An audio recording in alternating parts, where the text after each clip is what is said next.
ప్రస్తుతం మనం సెక్రటేరియట్ దగ్గర ఉన్నాం. ఇక్కడ సెక్రటేరియట్ ముందు అంబేద్కర్ విగ్రహం దగ్గర అంగన్వాడీలంతా ఆందోళనకు దిగారు. వీళ్ళందరూ సెక్రటేరియట్ ముట్టడి కోసం వివిధ జిల్లాల నుంచి పెద్ద ఎత్తున తరలి వచ్చారు. పోలీసులు వీళ్ళని ఇక్కడ అడ్డుకుంటున్న పరిస్థితి కనిపిస్తూ ఉంది. వాళ్ళ వివిధ డిమాండ్లను వాళ్ళని తీర్చాలంటూ డిమాండ్ చేస్తూ వాళ్ళంతా ఇక్కడ సెక్రటేరియట్ ముట్టడి కోసం అయితే వచ్చారు. మనం వాళ్ళని అడిగి అసలు వాళ్ళ డిమాండ్ ఏంటి, ఎందుకు వాళ్ళు ఆందోళన చేస్తున్నారు అనే విషయాన్ని మనం తెలుసుకునే ప్రయత్నం చేద్దాం. ఏ ఊరమ్మా, మీరు ఎందుకు ధర్నా చేయడానికి వచ్చారు, సెక్రటేరియట్ ముట్టడి కోసం ఎందుకు వచ్చారు, మీ డిమాండ్స్ ఏంటి? మేము ఇక్కడ పటాన్చేరు నుంచి వచ్చామండి. మేము ధర్నాకి ముందే ఆల్రెడీ మేము ఇన్ఫర్మేషన్ ఇచ్చినాం. ఇంతకుముందే మేము అక్కడ లోకల్లో కలెక్టర్ ఆఫీస్లో కూడా చేసినాం ధర్నా. మాకు ఈ 10 days టైం ఇచ్చినాం. రేవంత్ రెడ్డి గారు మాకు ఏదో ఒకటి ప్రాబ్లం సాల్వ్ చేసి మాకు శాలరీస్ పెంచాలి. మేము 24 గంటలు కష్టపడుతున్నాం, కానీ మా శ్రమ మరి ఆ సీఎం గారికి ఎందుకు ఆయన దృష్టికి ఎందుకు కనిపించట్లేదో మాకు అర్థమవుతలేదు. మేమైతే రాత్రి పగలు శ్రమించి కష్టపడుతున్నాము. చిన్నపిల్లల నుంచి వృద్ధుల వరకు మేము సేవ చేస్తున్నాము. మళ్ళీ ఇంత సేవ చేపించుకునే ప్రభుత్వం మరి మా కడుపు కాలుతుంది. మరి మాకు జీతాలు సరిపోవట్లేదు. మేము ఈరోజు మేము రోడ్డు మీదకి వచ్చే అవసరం వచ్చింది కాబట్టి ఇప్పటికైనా సీఎం గారు మమ్మల్ని మా కష్టాన్ని గుర్తించి, మా 24 గంటల శ్రమను గుర్తించి మా శ్రమకు తగ్గనే జీతం ఇవ్వమని అంటున్నాము. మేమేమో గొంతెమ్మలు కోరికలు కోరుతలేము. మేము అందరికీ ఎంత జీతాలు ఉన్నాయో అంతకంటే మేము కనీస వేతనం మాకు ఇవ్వమని మేము ఎప్పటి నుంచో మేము కొట్లాడుతున్నాము. కనీసం ఈ ప్రభుత్వం వచ్చిన తర్వాతనన్నా మాకు కనీసము ఈ జీతాలు పెంచాలని చెప్పేసి ఈ రోడ్డు మీదకి వచ్చినామండి. ఈ రోడ్డు మీదకి వచ్చినా కానీ ఈ పోలీసుల వ్యవస్థ కూడా మా మీద దౌర్జన్యం చేసి మమ్మల్ని మధ్యలో ఆపేసి మమ్మల్ని ఇబ్బందులు పెట్టి మమ్మల్ని ధర్నా కూడా మమ్మల్ని సఫలం చేయకుండా మాకు విఫలం చేయడానికి ప్రయత్నిస్తారు.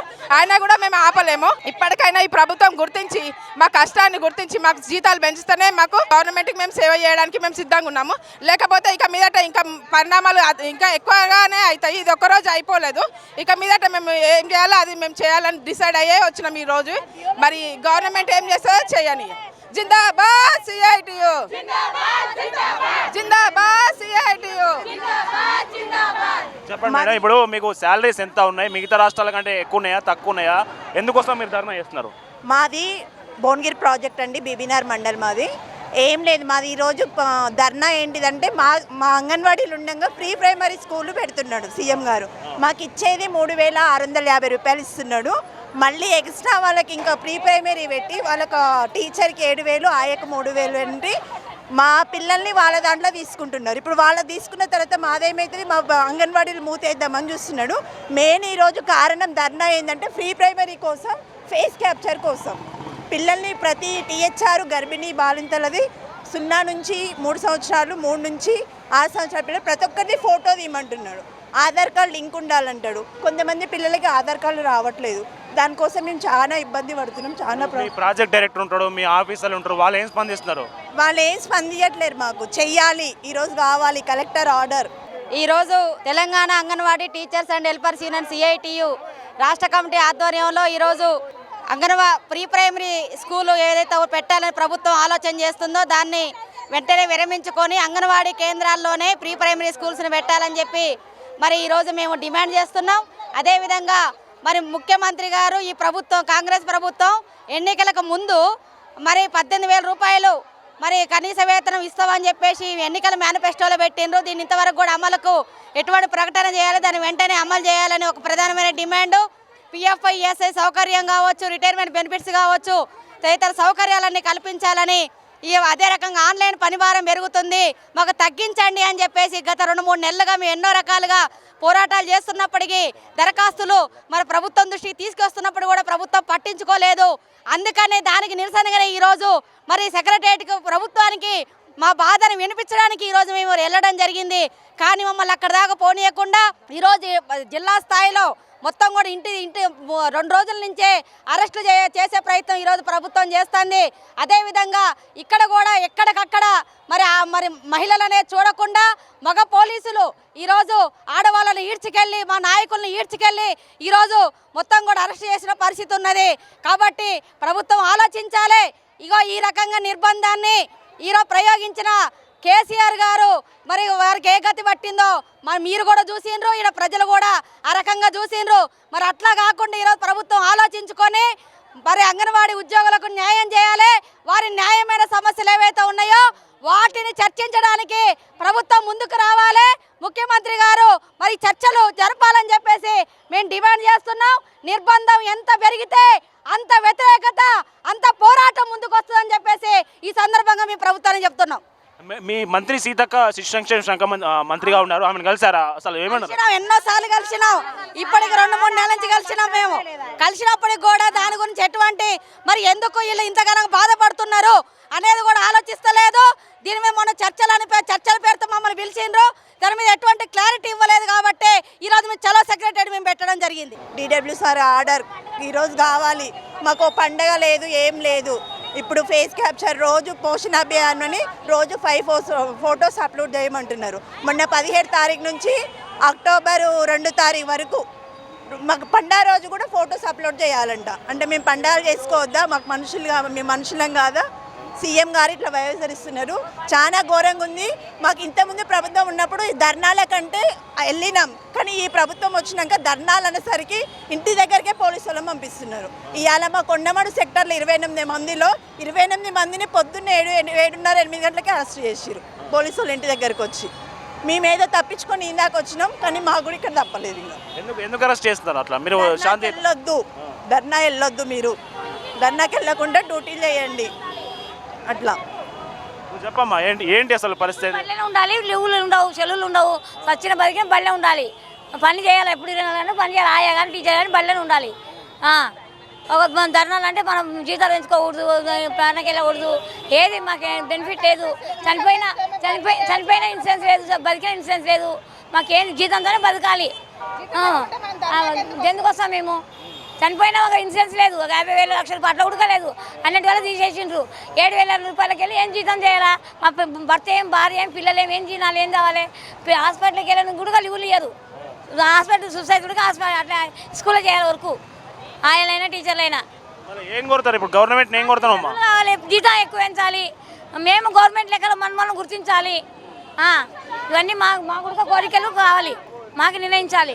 వివిధ డిమాండ్ల కోసం వాళ్ళు ఆందోళన చేయడానికి సెక్రటేరియట్కు జిల్లాల నుంచి తరలి వచ్చినటువంటి అంగన్వాడీ టీచర్లు కావచ్చు, అంగన్వాడీ ఆయాలు కావచ్చు, అంగన్వాడీ వాళ్ళందరినీ పోలీసులు ఆ వాహనాల్లో ఎక్కించి ఆ స్టేషన్కి తరలించే ప్రయత్నం చేస్తూ ఉన్నారు. మనం చూడొచ్చు విజువల్లో ఇక్కడున్న వీళ్ళ అందరినీ వాహనాల్లోకి ఎక్కించి స్టేషన్ తరలించే ప్రయత్నం చేస్తూ ఉన్నారు.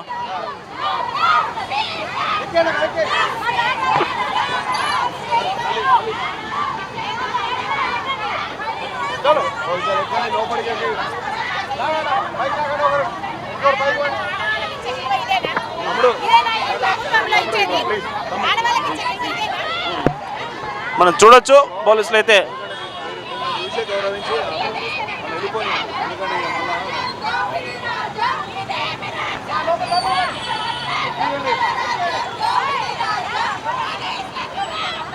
మహిళా సంఘాలకు పెద్ద ఎత్తున బంకులు వేయడం కావచ్చు, రైస్ మిల్లు ఇస్తాం కావచ్చు, ఇట్లా అన్నీ చెప్తా ఉన్నది గవర్నమెంటు. మరి మీరు కూడా మహిళలే కదా, మీ సమస్యను ఎందుకు వినట్లేదు? రాష్ట్రంలో 2 మహిళా మంత్రులు ఉన్నారు, మీరు వాళ్ళని కలిసారా? మీ సమస్యను చెప్పారా? మేము అంగన్వాడీ టీచర్లుగా ప్రతి మంత్రికి ఐసిడిఎస్ డిపార్ట్మెంట్ మంత్రి సీతక్క గారికే కాకుండా ప్రతి మంత్రికి కూడా వినతి పత్రాలు ఇచ్చి మా సమస్యను తెలియజేసినాం. ఐసిడిఎస్ అనేది గర్భవతి మొదలుకొని 6 సంవత్సరాల లోపు పిల్లలకు, గర్భిణీ బాలింతల తల్లులకు సేవలు అందించేదే ఐసిడిఎస్. కానీ ఇప్పుడు ప్రభుత్వం ఏం చేసిందంటే ప్రీ ప్రైమరీ పేరు మీద 3 నుంచి 6 సంవత్సరాల పిల్లలు ప్రభుత్వ పాఠశాలలో ఉండాలన్నటువంటి ప్రీ ప్రైమరీ పేరు మీద ఏదైతే తెచ్చిందో అది ఐసిడిఎస్ సేవలను అంగన్వాడీల నుంచి దూరం చేయడమే అవుతుంది. పౌష్టికాహార లోపంతో పిల్లలు బలహీనపడే అవకాశం ఉంటుంది. కాబట్టి ఆ పిల్లలను దృష్టిలో పెట్టుకొని, అంటే అంగన్వాడీలో ప్రీ ప్రైమరీ విద్యతో పాటు అనుబంధాహారం ఇస్తూ, పౌష్టికాహారం ఇస్తూ బలమైన పిల్లలను ఈ దేశ పౌరులుగా తీర్చిదిద్దడానికి అంగన్వాడీ కేంద్రాలు ఉన్నవి. కానీ ప్రభుత్వము ప్రతిదానికి ఇందిరాగాంధీ పేరు పెడుతున్నారు. మరి ఐసిడిఎస్ని తీసుకొచ్చింది 1975లో ఇందిరాగాంధీ గారు. ఏంటంటే ఇక్కడ ఎవరు పౌష్టికాహార లోపంతో పిల్లలు ఉండకూడదు నా దేశంలో అని ఇందిరాగాంధీ గారు ఒక బృహత్తరమైన కార్యక్రమం చేపట్టి ఐసిడిఎస్ని తీసుకొచ్చింది. కానీ ఇందిరాగాంధీ పేరు చెప్పుకుంటున్నటువంటి తెలంగాణ కాంగ్రెస్ రాష్ట్ర ప్రభుత్వము మరి ఆమె పేరు చెప్పుకుంటూ ఆమె తెచ్చినటువంటి పథకాన్ని నిర్వీర్యం చేయాలని చూస్తుంది. ఇది ఎంతవరకు కరెక్ట్ అని చెప్పేసి మేము అడుగుతా ఉన్నాం. ఈ ప్రైమరీ విద్య ఒకటే కాదు, ఇప్పుడు పిల్లలు చదువుకోవాలన్నా వాళ్ళకి తెలివితేటలు ఉండాలంటే ఆరోగ్యవంతంగా ఉండాలి. అట్లాంటి ఆరోగ్యవంతమైనటువంటి బిడ్డను తయారు చేసేదే ఐసిడిఎస్ ద్వారా అంగన్వాడీ కేంద్రాలు. వాటిని అన్నిటి పక్కకు పెట్టిండ్రు. మరి మేము గతంలో 23 రోజులు సమ్మె చేస్తుంటే ఆ సమ్మె దగ్గరకు వచ్చి వీళ్ళు అపోజిషన్లో ఉండి మాట ఇచ్చిర్రు. ఏమని? మీకు అన్ని ఏర్పాట్లు చేస్తాము, మీకు 18,000 కనీస వేతనం ఇస్తామని చెప్పేసి మేనిఫెస్టోలు కూడా పెట్టడం జరిగింది. కానీ ప్రభుత్వం వచ్చి 2 సంవత్సరాలు అవుతుంది. 2 సంవత్సరాల నుండి వినతులు ఇస్తూనే ఉన్నాము, మా సమస్యలు చెప్తూనే ఉన్నాము.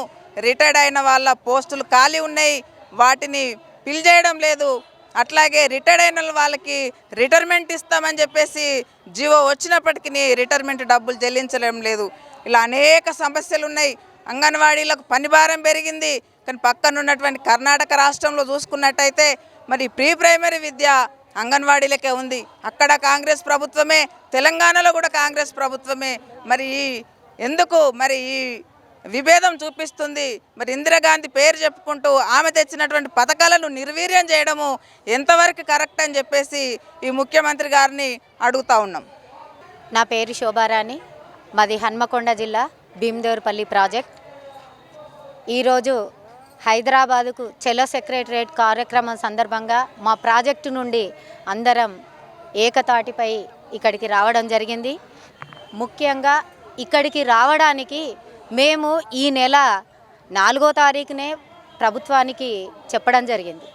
మాకున్న సమస్యలు మీరు పరిష్కరించినట్లయ్యేది ఉంటే మేము అంతదాకా రావాల్సిన అవసరం లేదని ముఖ్యంగా మా డైరెక్టర్ గారికి, మా కమిషనర్ గారికి వినతి పత్రాలు ఇస్తూ, నిజంగా చెప్పాలంటే ఈరోజు ఒక మహిళా శిశు సంక్షేమ శాఖ మంత్రి అయి ఉన్న మా సీతక్క గారికి ఈ నా అంగన్వాడీ అక్క చెల్లెలు, నా తల్లుల తరఫున పెద్ద దండం పెడుతున్నాం.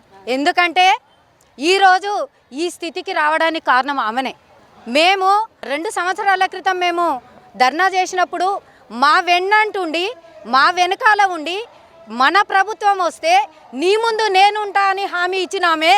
ఇవాళ మమ్మల్ని పోలీసుల కాళ్ళ కింద, వాళ్ళ బూట్ల కింద తొక్కుతుంది అంటే ఆమె ఏ విధంగా మేము అనుకోవాలి? రేపొచ్చే సమస్యలు ఆమెను మేము ఎట్లా నమ్మాలి? ఒక అక్కవై ఉండి, ఒక తల్లిలాగా ఉండి ఇవాళ శిశు సంక్షేమ శాఖ అయిన రోజున మేము గర్వపడ్డాం.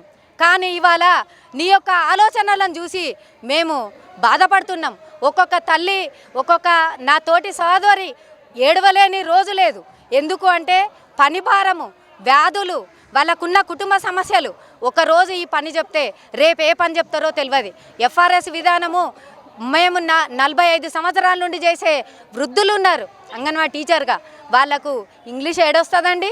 మీరు ప్రవేశపెట్టే పథకాలు కానీ, మీరు ప్రవేశపెట్టే పద్ధతులు కానీ ఒక తల్లి ఏ విధంగా చేయగలుగుతుందని ఆలోచన చేసి మీరు ఒక పథకాన్ని ప్రవేశపెట్టాలి. అంతేకాకుండా ప్రీ ప్రైమరీ సీఎం ప్రీ విద్య అనేది ఒకటి మొదలుపెట్టిండ్రు. అయితే ఈ ప్రీ ప్రైమరీకి వచ్చే పిల్లలు 4 సంవత్సరాల నుండి 6 సంవత్సరాల పిల్లలు అంగన్వాడీలో ఉండే వాళ్ళని తీసుకుపోయి ప్రైమరీ స్కూల్లో పెట్టి వాళ్లకు అదనంగా ఒక టీచర్, ఒక ఆయాన్ని పెడతారు. ఆ డబ్బులు ఇస్తే ఈ అంగన్వాడీ టీచర్ పనిచేయదా అండి? ఎందుకు ఆలోచించలే మీరు? వాళ్ళకు 10 నెలలు కాంట్రాక్టు ఉద్యోగులుగా గుర్తించి వాళ్ళకు 10 నెలల జీతాలు ఇస్తానంటున్నారు. అదే జీతం అంగన్వాడీ టీచర్కి ఇస్తే ఈమె పనిచేయదా అండి? ఇన్ని రోజులు లేని అంగన్వాడీ టీచర్ ఇవాళ మీకు అక్కడికి వస్తలేదా? ఇన్ని రోజులు లేని సమస్యలు ఇవాళనే వచ్చినాయా? పథకాలు ప్రవేశపెట్టినాడు సమస్య ఎదురవుతుందని మీకు తెలియలేదా? ఇవాళ ప్రభుత్వాన్ని నిలదీస్తున్నాం. రానున్న కాలంలో అంగన్వాడీ ఉద్యోగులందరూ ఏకతాటి మీద అయ్యేది ఉంటే హైదరాబాద్ ఒక్క గల్లీలో కూడా మీరు ఒక్కరు ఉండలేరని నేను CIT తరఫున మీ అందరికీ హెచ్చరిస్తున్నా. అంగన్వాడీ ఉద్యోగులను ఏడిపించిన వాళ్ళు ఏ ప్రభుత్వాలు నిలబడలేదు. అది రాకుండా చూడాలంటే మీరు అంగన్వాడీ ఉద్యోగులకు న్యాయం చేయాలి. 26,000 జీతం ఇవ్వాలి, వాళ్ళకి ఇచ్చే PF ఇవ్వాలి, గ్రాడ్యుటీ ఇవ్వాలి. అంగన్వాడీ ఉద్యోగులు రిటైర్డ్ అయిన వాళ్ళకు 2 లక్షల రూపాయలు ఇవ్వాలి, ఆయాలకు 1,00,000 రూపాయలు ఇవ్వాలి, వేసవి సెలవులు ఇవ్వాలి, దసరా సెలవులు 5 రోజులు ఇస్తామని మీరు అన్నారంట. 5 రోజులు ఆడుకుంటారా అండి బతుకమ్మ? పిల్లలు 5 రోజులే ఆడుకుంటారా? అంగన్వాడీ పిల్లల బతుకమ్మ పిల్లలు కాదా? లేకపోతే ఇంకా వేరే కాడ నుంచి వచ్చిండ్రా? వాళ్ళు ఏమన్నా పెద్ద పిల్లలా? వాళ్ళు ఏమన్నా IAS IPS చదువుతున్నారా? పసి పిల్లలు పసిపిల్లలకు లేని బతుకమ్మ ఎక్కడి నుండి వచ్చిందండి?